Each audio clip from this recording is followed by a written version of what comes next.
Well, thank you very much for coming. Thank you very much for inviting me to speak to you. I am based at King's College London in the Department of War Studies. But I only joined that department about a month ago, not even on 1st of August. But before that, I was based at SOAS, University of London, which is an institution that basically tries to understand the world of international politics from outside the West. Now I find myself in a very big university and in a Department of War Studies. And I want to introduce you to the big question on what is peace. And I think this will be one of my missions in the Department of War Studies to make more people think about that question.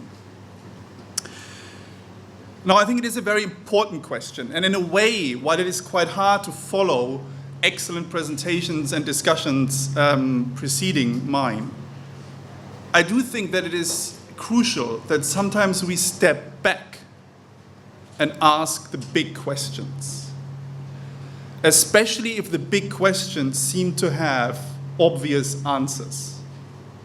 Because a question like this, what is peace, does not have an easy answer, let alone an obvious answer. Now, we may think that the answer, what is peace, is obvious simply because we want it to be. But probably most of us are aware that we live in a world of many pieces, of many different understandings of peace, and yet the question then becomes, what do we do with that? And often we fail to embrace and engage the different conceptions of pieces that are out there, and we resort back to act as if there was only one single answer. But we cannot afford not to ask that question because the stakes are so high. And the stakes are high, especially now when we see wars in Ukraine, when we see wars in Palestine and elsewhere. We need to ask this question because the practical implications are significant. So in a way, my 15 minutes that I have now for my talk, I really would like to open this question for you and provide you with some systematic answers, or to at least give you a sense of how the answers could be given differently. But to start with, here, I just want to show you a selection of Nobel Peace Prize winners. Now, of course, there are a lot more over the 100 years history of the Nobel Peace Prize, and if you go on the website, you can look at all of them. But the bottom line is that if you look at the different winners of the Nobel Peace Prize, and mind you, they have all been selected by a committee, by a panel of Norwegian experts. They can be nominated by others, but the selection committee is Norwegian, following clear rules. And still the diversity is astonishing.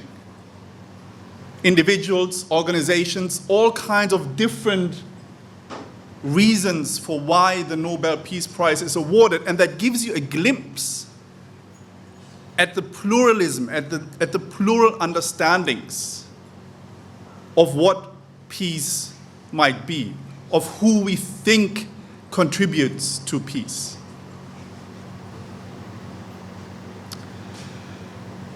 So I'm not going to read this out. These are just to trigger your memory that, or your awareness that peace doesn't have a single face, but has very, very many faces. Now, the question then is, does the world, the so-called international community, do we agree on, is there an agreement on what peace is and how to build it? Now again, I think the answer has to be, the starting point is no. We do not. And this is a very important starting point. We may both want peace, but we may think of peace in very different terms.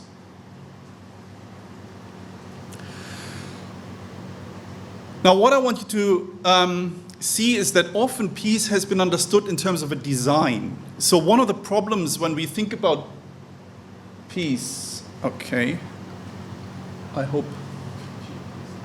So even the PowerPoint is confused on what peace is. I don't want to touch anything. So, okay. I don't know if that is something we might fix. So, why are we trying to fix our friend the PowerPoint? What I want to start with is by saying that sometimes we think that there is a design, that there's a very clear picture, a very clear image that we can all pick up from the shelf and that we invest in. Now, if we have that understanding, then we think of peace as a program, because the program is something where we just need to think about different resources, we need to think about different commitments, and we need to think about the implementation of the program. So the idea of peace as something that has a design, that we know where we want to get to. And the only political problem or the big question is, where do we get the resources from? How do we implement it? It's a very, very common way to think about peace, both in academia and in the world of practitioners. But we need to ask the question, where does this design come from that we are investing in? So let us start with the basics. So simply put, peace is a better, usually we think of it as a better social condition than the one we have right now, and it is a relationship. Peace is not simply peace of mind among individuals. Peace is a relationship, and we have to build it in a relationship. So we have to understand that as a starting point. The most common way to think about peace is that it is the opposite of war, right? And that's a sort of intuitive starting point, and it is a very powerful one, and it's a very obvious one, and it's a very important one. Peace is here understood as the absence of war, but that requires us to understand, okay, what is war? Here we have one famous definition, but there are multiple, but here's one that says war is organized violence carried out by political units against each other. So if that is not there, then we have peace.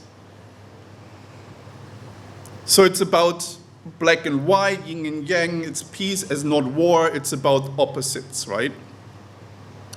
But here comes the very famous peace researcher Johann Galtung, who basically said, well, it's not just about the absence of war, it's about the absence of violence.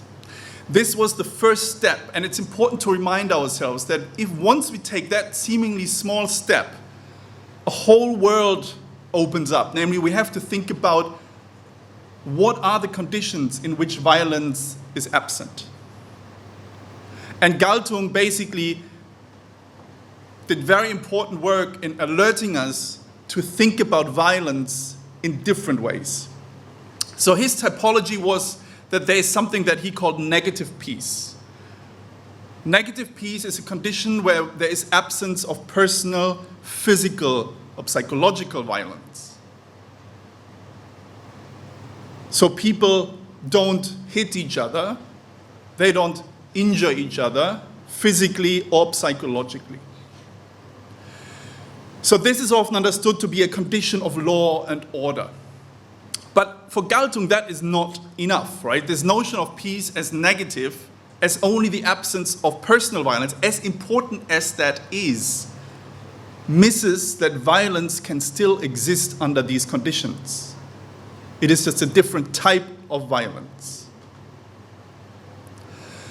And therefore, he put forward what he said is positive peace, namely positive peace as the absence of structural violence. Structural violence is not easily visible. Structural violence is not something that happens between two people. Structural violence is a structure, as the name suggests, that is in place, a structure that discriminates, a structure that oppresses, a structure that hurts, a structure that maintains maybe even a sense of order. But it is still violent. It is much harder to see, and it is much harder to overcome. But Galtung basically said, when we want to think about peace, ambitiously, we need to think about peace as the absence of structural violence, which is what he called is positive peace.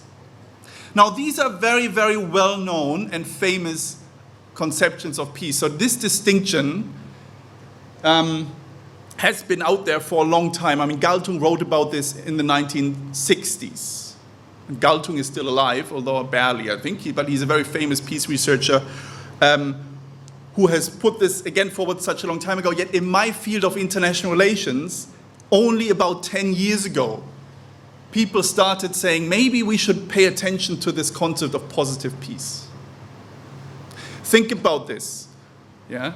In the academic field, at least in the English-speaking academic field of international relations, there was almost no scholarship on the concept of positive peace. This is changing now. What we had were 4 prominent readings, and the first 2 were the most prominent. Peace as security. Now, peace as security is a sensible starting point, and you often see this emphasized. But what exactly does that mean? Well, often it meant deterrence. So peace is a form of we keep each other apart, we threaten each other with, if you attack me, I will attack you, so let's not do that sort of approach. Yes, so there is not war, but it is war built on deterrence, of investing in military capabilities to make the other afraid of me. The flip side of this, where then the movement who said this is the problematic way to think about peace, we have to think about peace as disarmament. We have to get rid of all the weapons.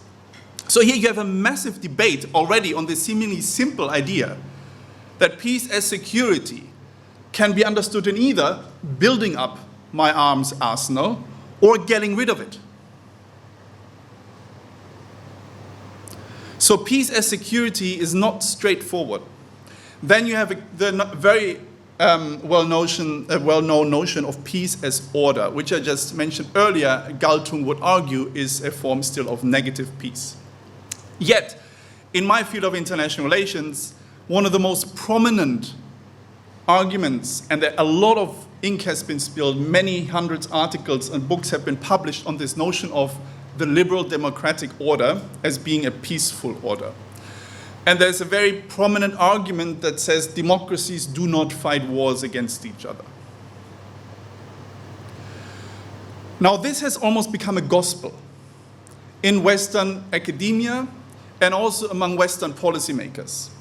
As a consequence, the promotion of democracy, the promotion of liberal democratic order, even with military means, has been seen as a path to peace. So this is a very powerful idea, the idea of peace as order, but not just any order, but it has to be democratic. That is at least the consensus among a lot of Western academics and among a lot of policymakers. However, there has been a lot of pushback against this notion as well.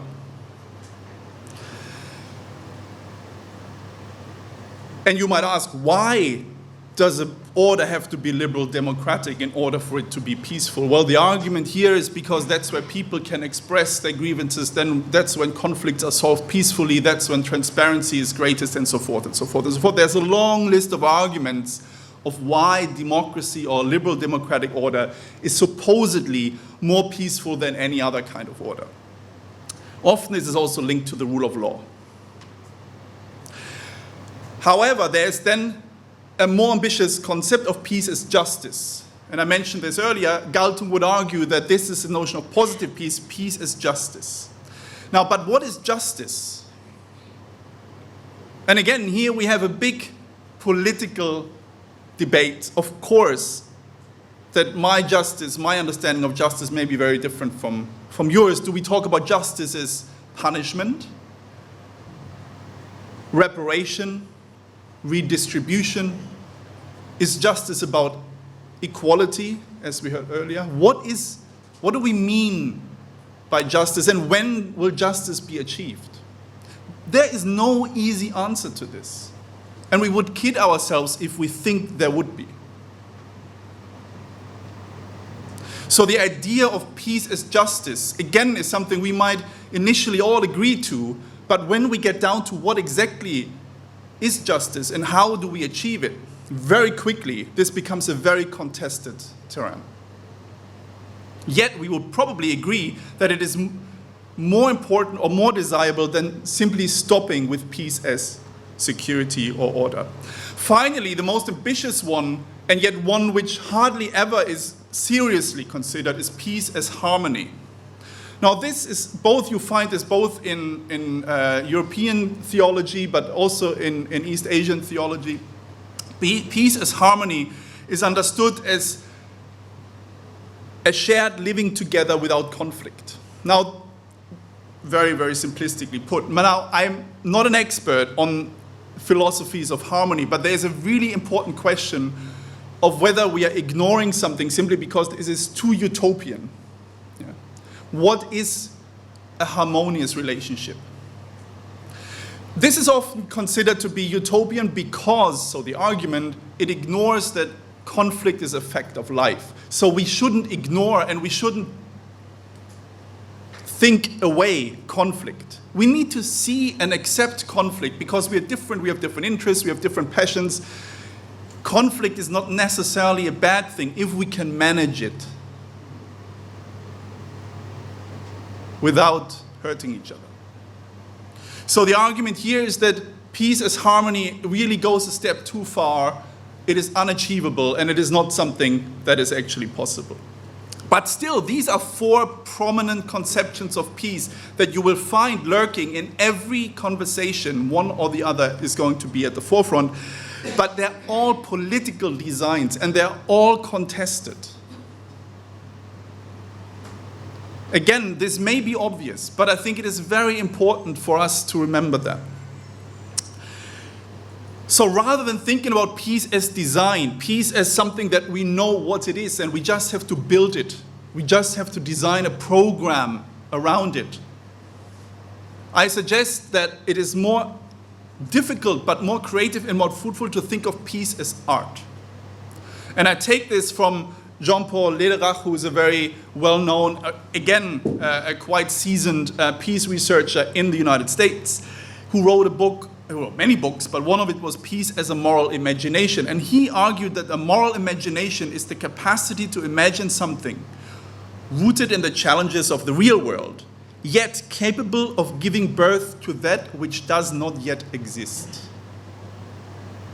And here it also means something that we maybe cannot yet imagine. In other words, we need to be open for peace as something that we don't yet know. Now this may seem very strange because how can we embrace something and invest in something that we don't yet see, that we don't yet know? And he says, well, it's necessarily a messy process, but what it is, it requires creative dialogue.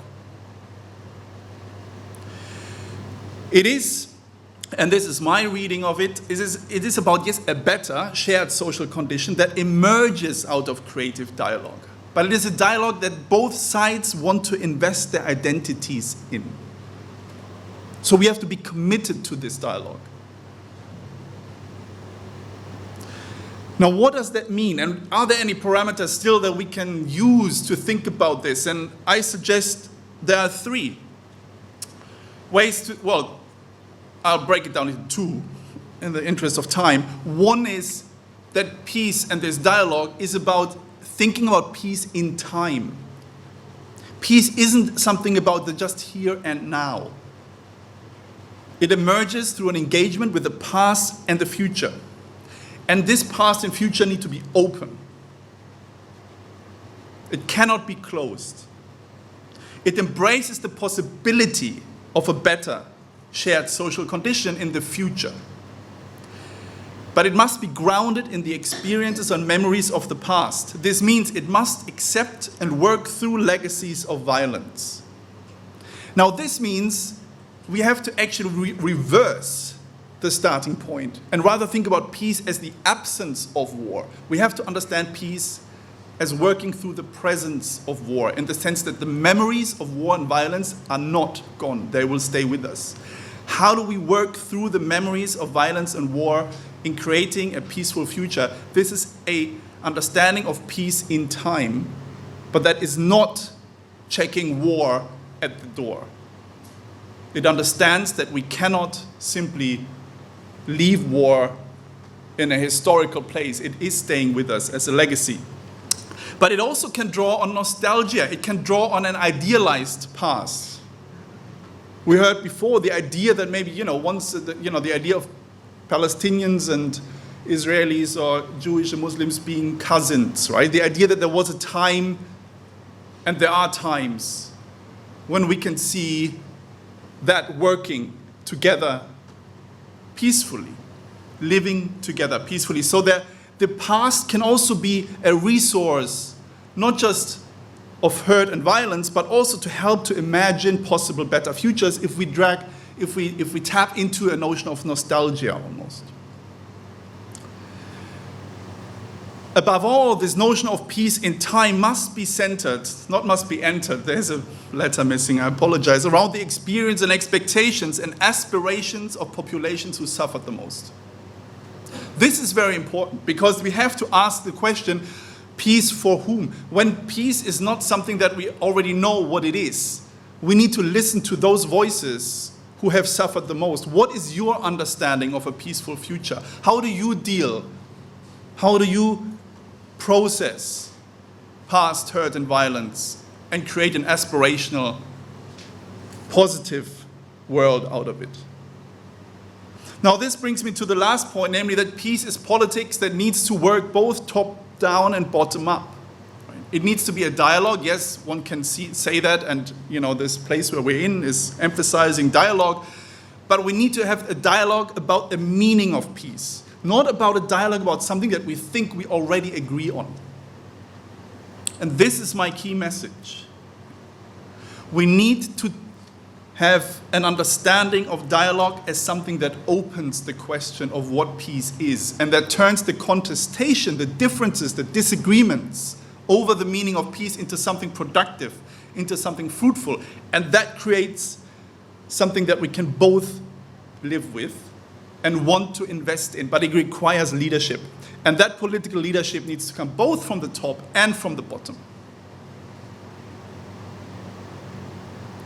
And of course, this is imbued with all kinds of questions of power and representation and so forth in practical terms. But I just wanted to sketch the broad parameters of how I would argue we shouldn't start with thinking that peace has an answer.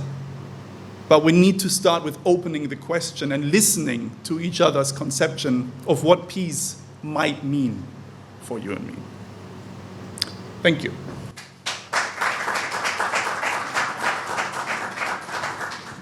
Thank you very much. Felix, may I call you Sure. Felix? Thank you. The concept of peace you've opened my mind to that today, and I hope that it's opened yours. So in terms of that, are there any questions? This is your opportunity, okay? Thank you. Would you mind standing, sir? Thank you very much. Thank you. I thought you were coming from the War College, but your presentation was much more on peace than war. To my question, one of the things you said are needed is to consider the suffering of the people who have lost or suffered most in arriving at peace. When I look around, I see so many where there are a population or community that is suffering because of the absence of peace. Yet, political leaders seem to think they understand their situation more than them. Negotiations and meetings are had without the involvement of those who are suffering or feeling the effects of these of the absence of peace more. What will be your solution to such situations? Thank you.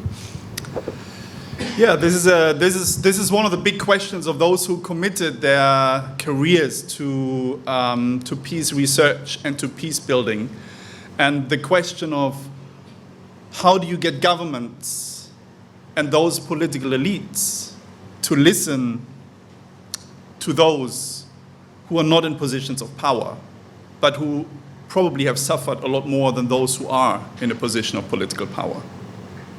This is a huge challenge.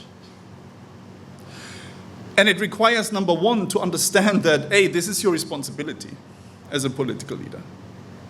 How can you call yourself a political leader if you do not care about what your citizens feel and think about what a peaceful condition would be? Now, having said that, how do you engage in a conversation? Well, often actually, those on the grassroots, those in the everyday, those normal citizens often make their voices heard. They find their way to articulate what they think peace means for them. So it's a question of listening. But it is linked to a question of trust as well. Because you need to trust those who are not in positions of political power. You need to trust that what they say is not irrelevant, is ignorant about the big halls of power. So they know, and that is hard. And of course, you also need to deal with multiple voices. The big challenge for a political leader is it is not that once you listen to the grassroots and try to understand what is their conception of peace, you will get one answer. No, there will be multiple answers. There will be multiple voices. And then, as always, the hard work of a political leader is how do you negotiate between them? How do you incorporate them? But give them a possibility to be heard. Right? Give them the chance to voice their conceptions of peace. Now, and I think that is both within a state, but it also means that in international politics, the most powerful countries often did not listen to what the locals said, even to what a country that they think they brought peace to thought about what peace is. So often peace as an idea is imposed, right? I mentioned liberal democracy. Liberal democracy has a lot of virtues, and it works in many ways, and it is in many ways a very positive and yet peaceful political way of organizing social life, and yet it has been used by powerful states to justify military intervention. Because there was the assumption that we know what peace is. And so let us bring it to you, even if we need to use military means. And that is an arrogance, right, that one needs to break down. It's hard work. Thank you. Thank you. Sorry, I have a question here. Yes, and then I will take you and you after. Thank you very much. Thank you very much, Professor. Very wonderful and articulated speech and lecture you have given. Through your information which you shared through your slide, it highlighted many important aspects that play a vital role in the peace. But my questions to you is, after the Second World War, when the whole world leaders put their head down and wanted to make this world peaceful, they formed a United Nations.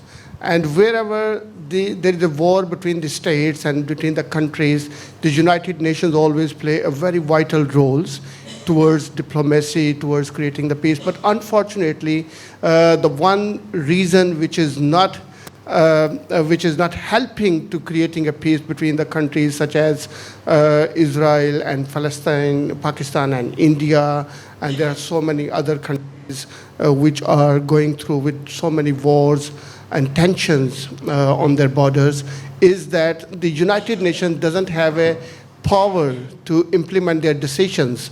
The world international forums such as the International Criminal Court of Justice, the other international forums, they don't have any power.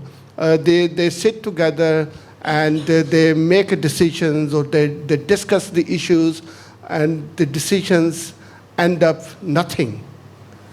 And the countries and tensions still there. So how do you think that in the existence of the current model of the United Nations can continue bringing the real peace which make a big difference for the next generations? Thank you. Thank you. Thank yeah, you. that's a big question.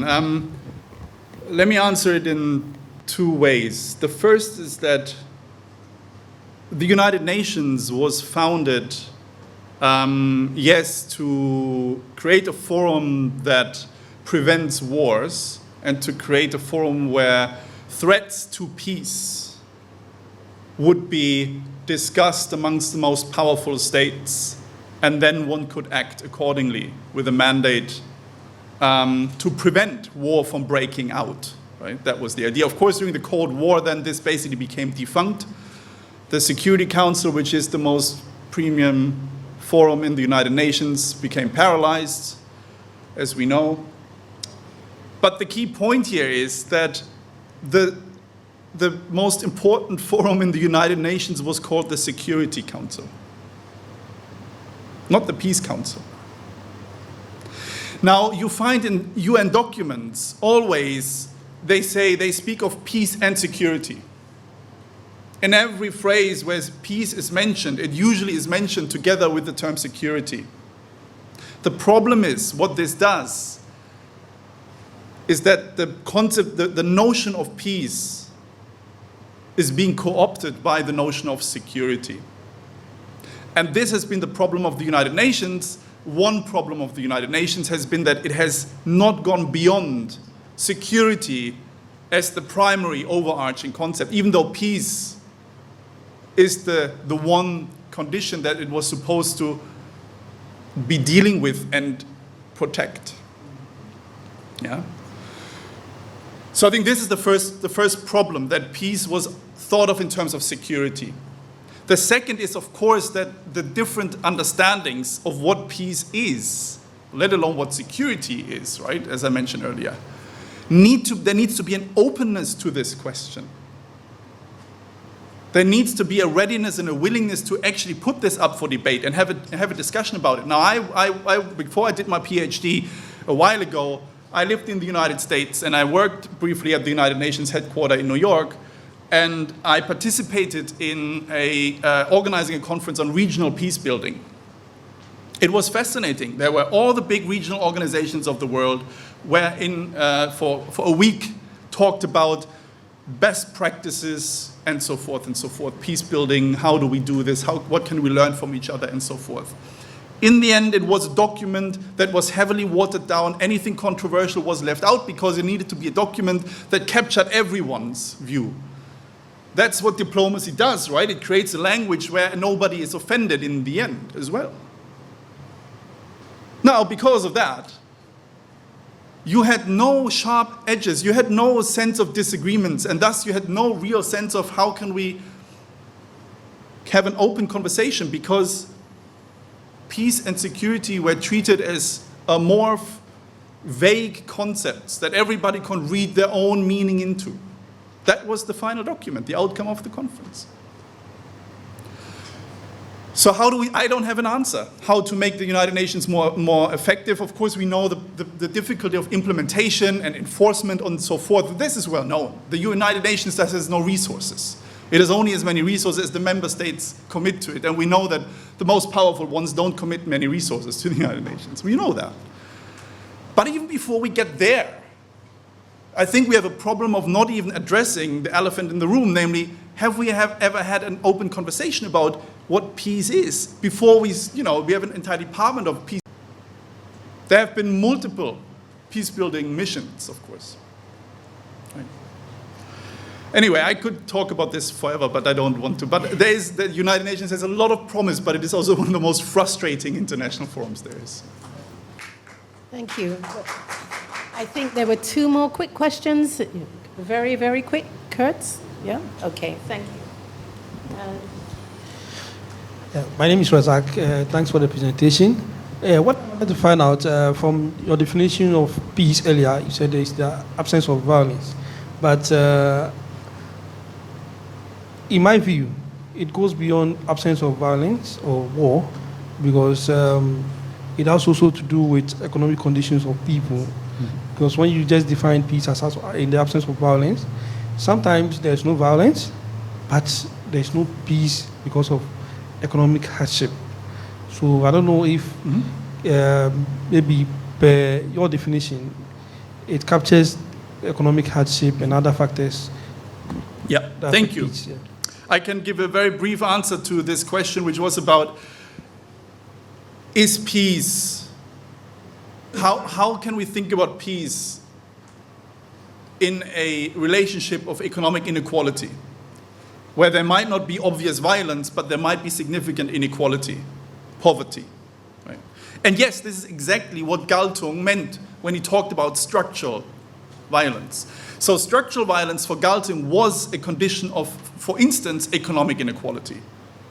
It is also a condition of racial discrimination, racism, gender discrimination. Right? But economic discrimination, economic inequality and poverty for Galtung is a condition of structural violence. So you would have to address that if you would want to create positive peace. Yes, absolutely. Thank you, Doc. Thank you so much for this incredible topic on peace. I also come from a very religious background where we speak of peace that surpasses all understanding, which resonates with one of your definition of peace, that it can be more than just an abstract idea, but one that gives hope for future. And that idea of seeing peace as a futuristic idea can bring you peace that surpasses, as we say, all understanding. But one thing that I battle with, I'm sure you have heard this before, that to prepare for peace, you have to prepare for war.